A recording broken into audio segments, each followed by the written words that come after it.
My name is KD Hill, kid from Eufaula, Alabama with big dreams.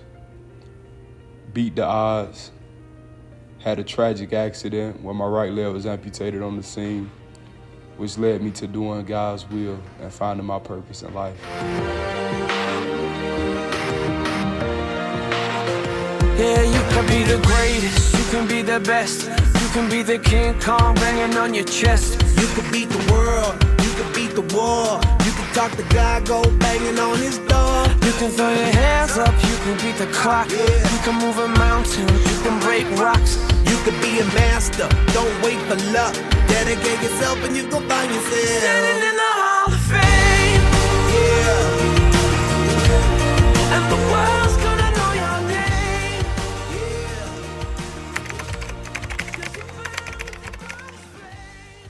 I grew up with a single mother. My father wasn't in my life. My grandfather was my father figure. My grandparents was in my life 24/7 helping my mom. He raised me. We hear the saying, it takes a village to raise a kid, and that's absolutely correct. It takes a village to raise a kid to grow old and not depart from the teaching for which this parent has taught them, but also becoming a young man that follows God's plan and his will and continue to know that his plans are always better than ours. Well, me being my mom's only child, my mom showed me how to love. The love she showed me has taught me how to love my son.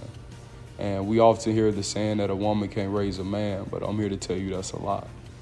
My mom, it takes a special kind of woman at that to raise a young, fine man that he feared the Lord, and he's very humble, and he has defied the odds and has overcame so much in life and don't even look like what he has gone through. Since I was a young boy growing up in Eufaula, Alabama, football has always stayed close to me. From Little League all the way to NFL mini camps.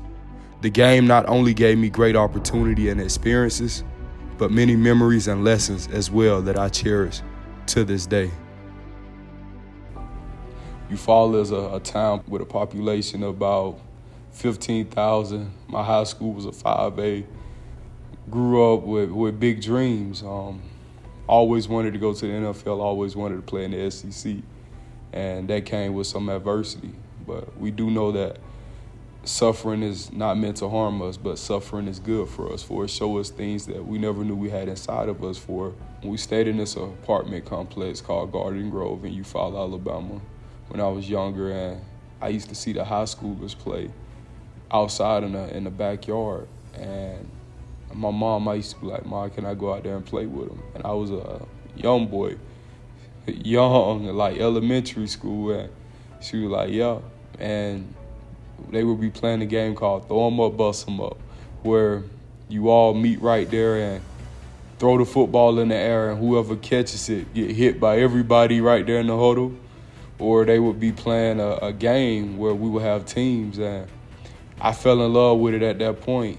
And I started playing it in, I would say, 5th grade, heading into my 6th grade year, heading into my 6th grade year.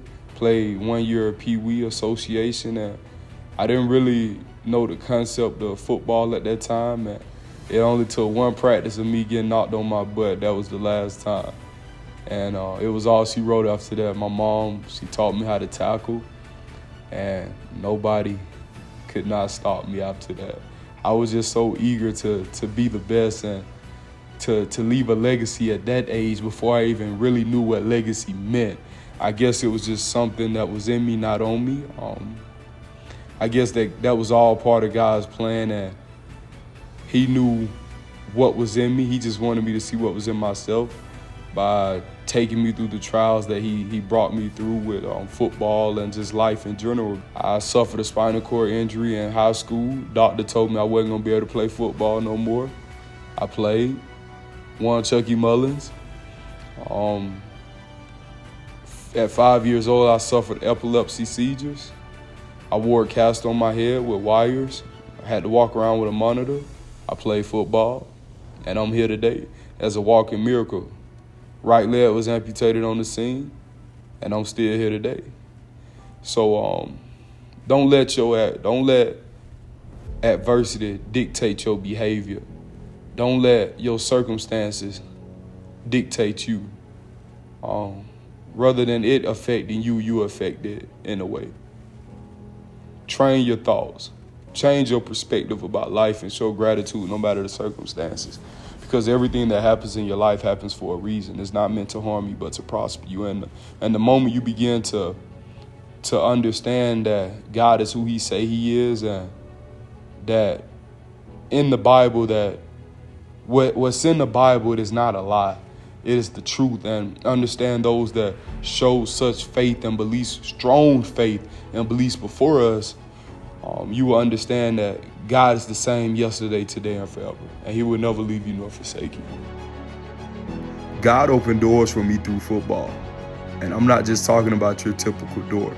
I'm talking about the kind of door that where character keeps you in. As you see, talent takes you to the room, but character keeps you in the kind of doors I've been in. These are the doors that many people do not get to see. I'd had success in high school, leading to receiving countless offers to play college ball. But I fell in love with the idea of playing at Ole Miss and Oxford, Mississippi, early on in my recruiting process. Not just because of the university, but because of this one prestigious award that caught my eyes, the Chucky Mullins Award. I proceeded to commit to the Rebs my junior year of high school, and I stayed true to my word as well as the goals I had set for myself. When I had first got to Ole Miss, it was all about legacy. That was my whole mindset, legacy. How do you want to be remembered? You left one at Eufaula. What footprint was you going to leave at Ole Miss? Far greater than a football player, but something off the field as well. Because I knew my purpose wasn't just football. That was the platform, but not my purpose. My purpose was for me to use my spiritual gift and find that gift to glorify God. And so I went to work. I went to work on the field and off the field. When I first got here, my roommate was Jacquez Jones. We couldn't work out that full week. You come in as a freshman, you can't work out because you have to take tests, get acclimated, and get used to the schedule of school. Since we couldn't work out, I would do push-ups in the room. And he still, we talk about this to this day. I was doing shrugs with the bed, the twin bed.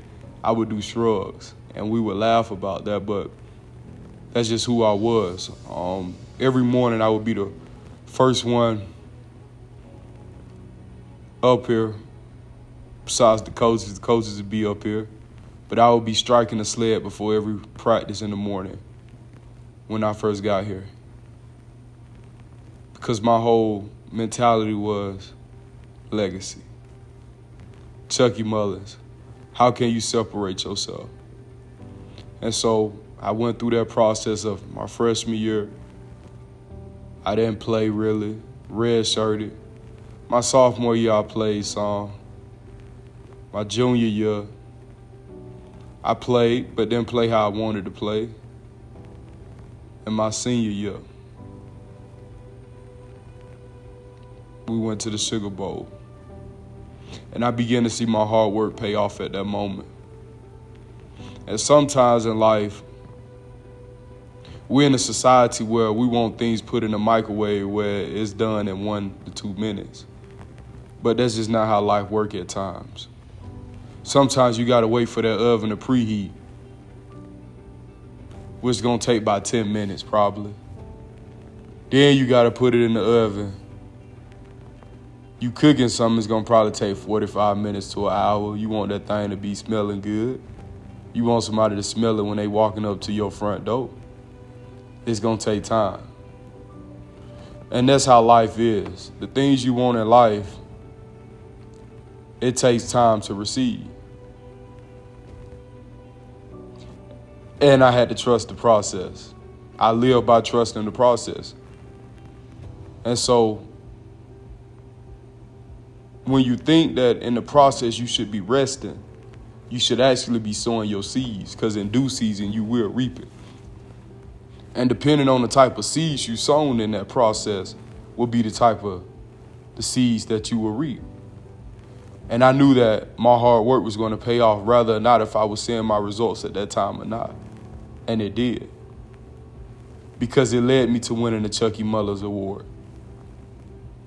It led me to leaving a legacy on and off the field, spending time with the kids in the Boys and Girls Club, Oxford Housing Authority once a week, writing speeches for them, preparing speeches for them as I was going through practice, as I was going through school. Which I know in Ephesians 2:10 it tells us, for we are God's handiwork created in Christ Jesus to do good works, which he prepared in advance for us to do. I didn't know I was going to be a motivational speaker at 23 years old. Now I'm 24. But I started this journey in October. Full time. But God was preparing me the whole time. I was doing this way before college. I was doing this in high school, middle school, elementary. It was something that was already instilled in me at a young age. It was a gift that God had given me to now the world can see who KD Hill really is. It's amazing at how God works and how he directs you back to your purpose for the life that he wants you to live and his plans for your life. His will, nothing more, nothing less, not my will. And to me winning the Chucky Mullers, crying on the phone with my mom, I just had flashbacks of my grandfather passing away in 2010 from stage 4 pancreatic cancer. Not once did I see him complain, but he made the most out of it, knowing that any day he could leave this world. And one thing he left was a legacy. Because there is not a day that doesn't go by where I don't say, the champ is here. And like I tell my son, the champ is always here. The champ is sitting right here today. That's a legacy. I passed that on down to my son. But the thing about legacy is, it's more we over me. It's forget about I and let's talk about us. I'm talking about something far greater than us. I'm talking about generational. Forget about me. This is about my descendants. After I left a legacy at Ole Miss, both on and off of the football field, which I continue to contribute till this day, I was drafted into the XFL and had the opportunity to participate in both the Buffalo Bills and the New York Jets rookie minicamps in the NFL. It was a dream come true, especially for a Southern boy that dreamed of playing in the SEC and the NFL. It was my football dream that was becoming a reality.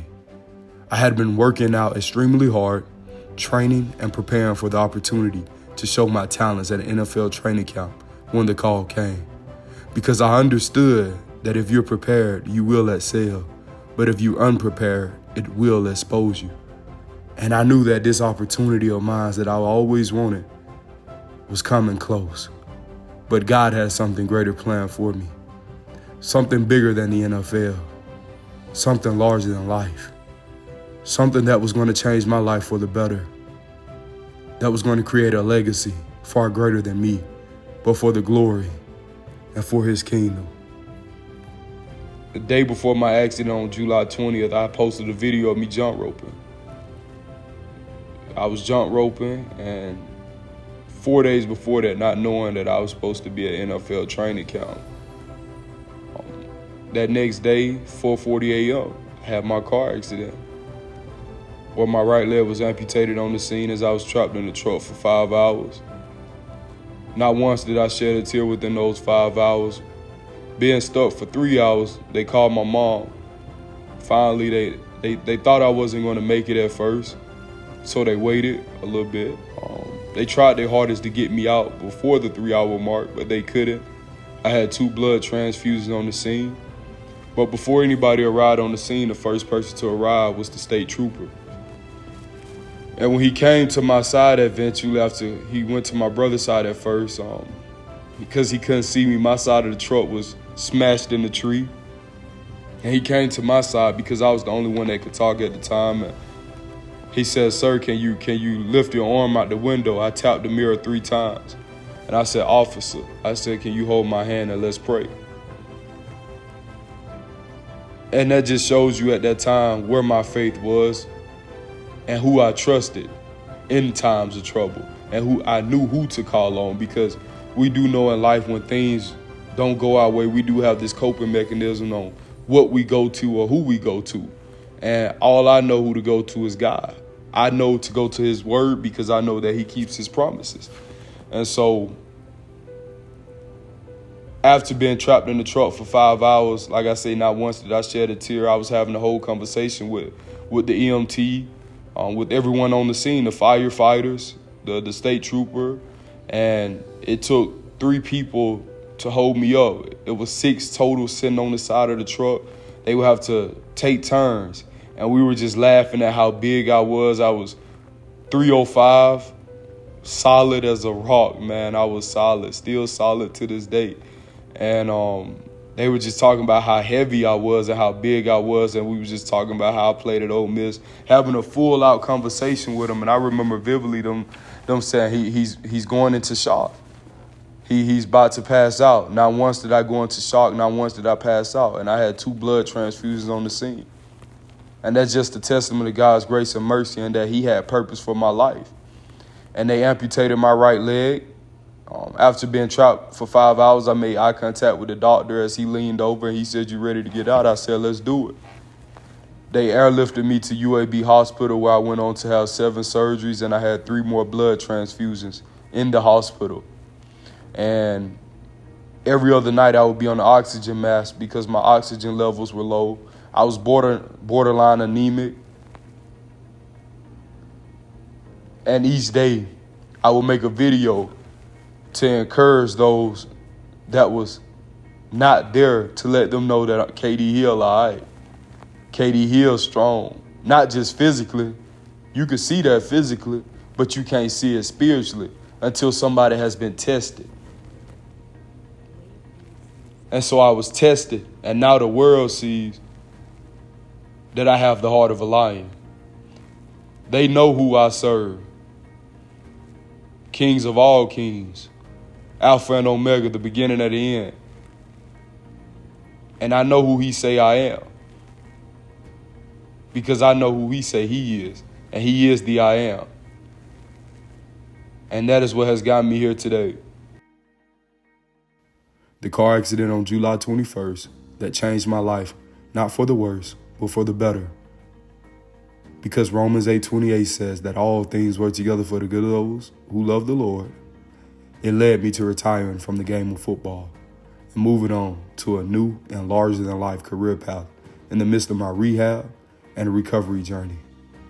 God knew that he wanted me to be that light for his kingdom. As you all see, for many, this process and transition can be hard. But to me, it wasn't. Because I understood that your perspective can be your passport or it can be your assassin.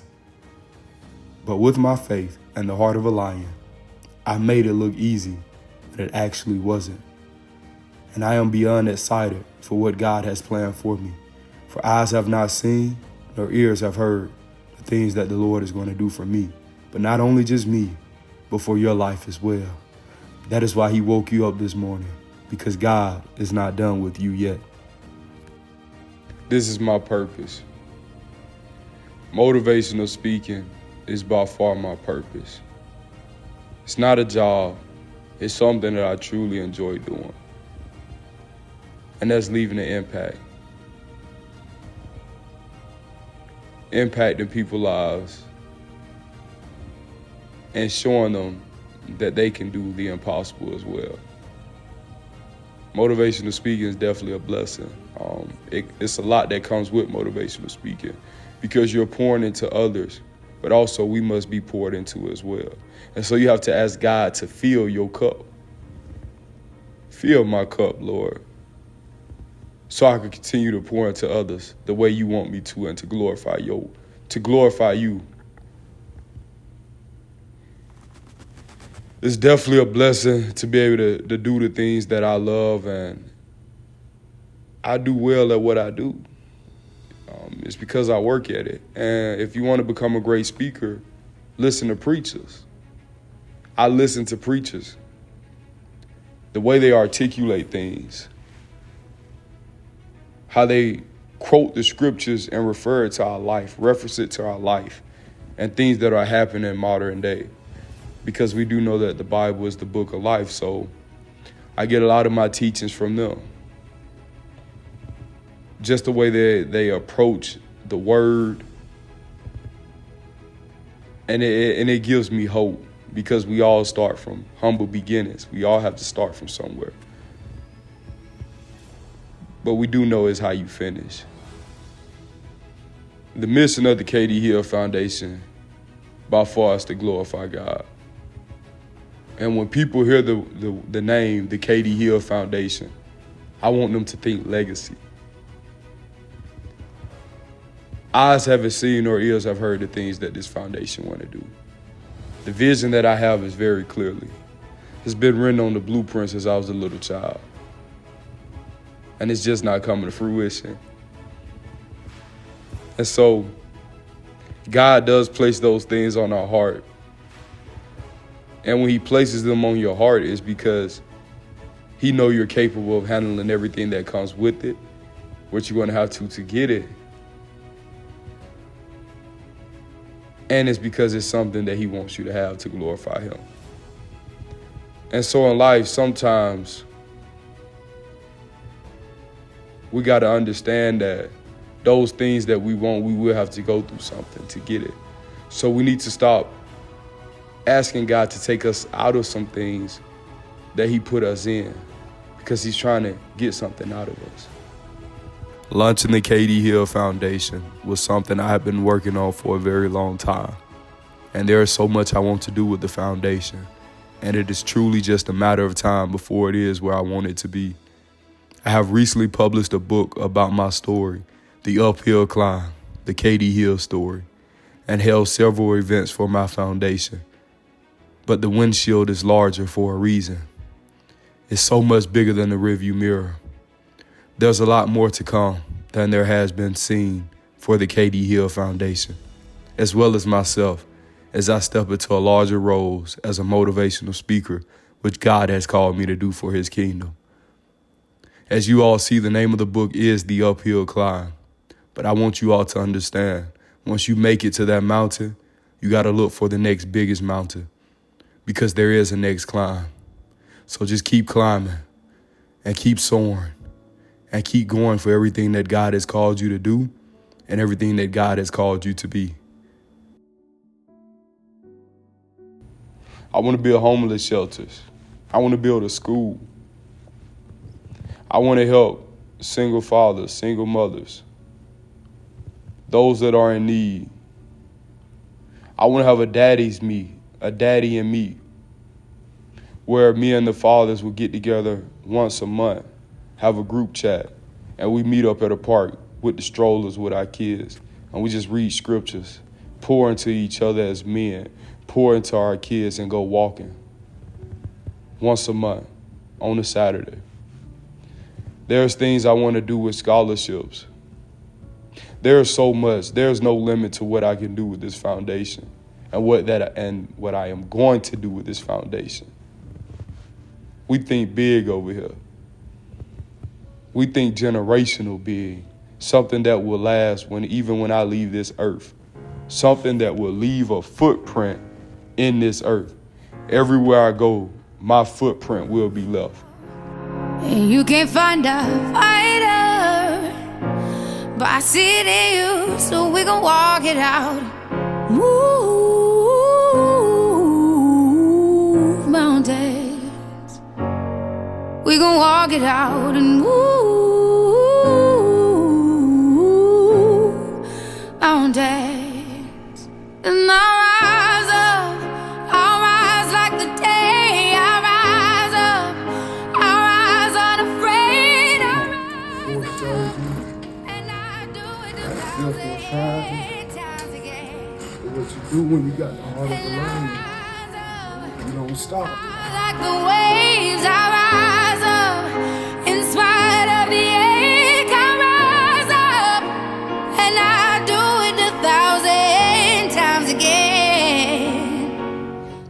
legacy. It's a mighty big word. Do y'all know that there's power in our name?